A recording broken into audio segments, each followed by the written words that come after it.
death of one man is a tragedy. The death of millions is a statistic.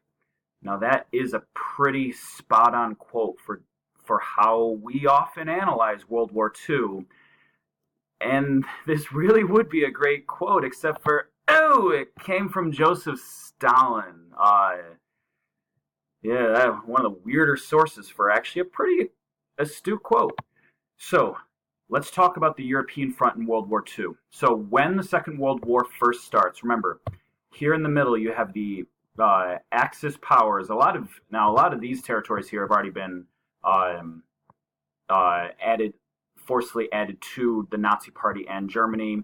You have fascist Italy, who has also invaded Libya and Ethiopia. You have Romania and Bulgaria. And at the time, the only allies you had were France, Belgium, Great Britain. We'll talk about the Soviet Union in a moment. So, Hitler's war machine. What was it about the Nazis that were so efficient to start? They utilized a warfare called Blitzkrieg, which means lightning war. And this was kind of, the Germans had learned their lesson from the First World War. They were not going to bunker down in trenches anymore. So first stages of this warfare would be attacking your enemy with bombings, planes, tanks. Second stage, then you move in with ground troops and mobilized tanks. This allowed Germany to take the Sudetenland in a few days, Poland in a month, and France in only 6 weeks. Remember, France was one of the strongest nations in World War I, but with this mechanized warfare, Germany was able to roll through in a quick period of time. And so while the rest of Europe is still digging down in trenches for World War I style fighting, Germany is a much more modernized, mechanized war.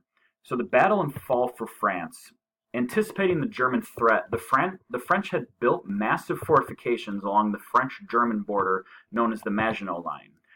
Germany avoids this border by striking through Belgium to attack the weakly defended French-Belgian border. And if you're thinking that sounds familiar, well, that's because the exact same plan from the World War I Schlieffen Plan, albeit this time the Germans are mechanized. They have tanks, they have airplanes, they have paratroopers.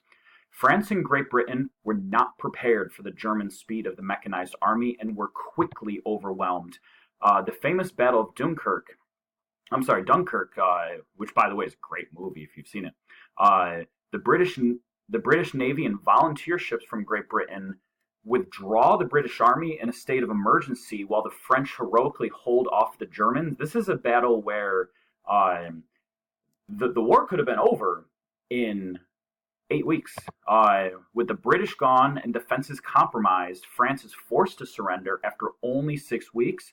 Suddenly, Great Britain finds itself standing alone against Nazi Germany, who just took out 3 very significant powers in France, Belgium, and Poland in a short period of time.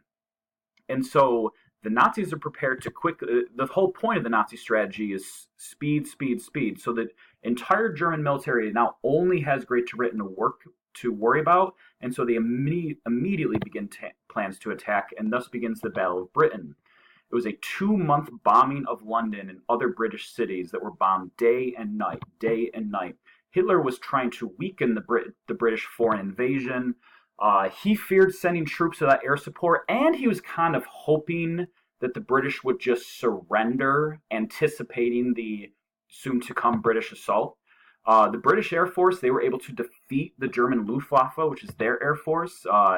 Germany never was able to invade Britain. This is the first battle where radar is famously used. You see these posters all the time. This is an actual poster from World War II, it's much more significant of a poster when it literally means stay calm that we're being bombed day and night and just live day to day, because that's what the original intent of that poster was. Now, just to clarify, this did not mean that Great Britain defeated Germany. It just meant that Britain had not been conquered by Germany. And again, we are still less than a year into the war. September of 1939 is when Germany invaded Poland. A year later, Germany is bombarding Britain and has them on the ropes. So what about the other nations? What about the Soviet Union? What about the United States? So Thinking that Britain was on the cusp of defeat, Hitler and the Nazis already turned their attention over to the Soviet Union. So Hitler, from the start, wanted to eliminate communism, take Soviet natural resources, expand German conquest. He called this Lebensraum, or living room. And he essentially wanted what was Soviet Russian land as living space and as resources for the Nazis.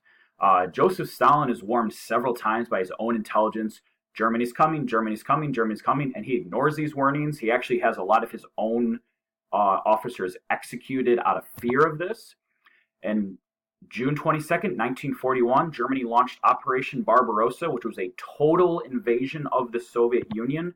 Germany invades with almost 90% of its entire military. We're talking 4 million soldiers, 3,000 tanks, 2,700 aircraft, 7,000 artillery guns.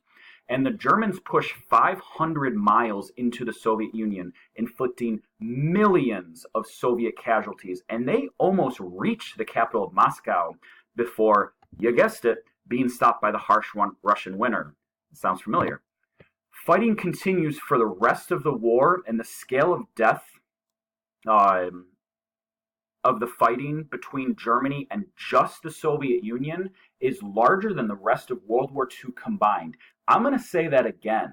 The war between just the Soviet Union and Germany outdoes the entire rest of World War II. If you had just had the war between the Soviet Union and Germany, it would have still been the most devastating war in human history. And that's kind of significant when we talk about the Soviet Union after World War II. And so really, because again, Stalin didn't believe that Hitler was coming, which is ludicrous in hindsight. The only defense the Russians started with was what's known as scorched earth. So as they were retreating, they burned everything behind them, and the Germans went deeper and deeper. I mean, they made it 500 miles in just the first year of attack into the Soviet Union. I mean, this is a level of pace that's never been seen before, especially against a monster nation like the Soviet Union.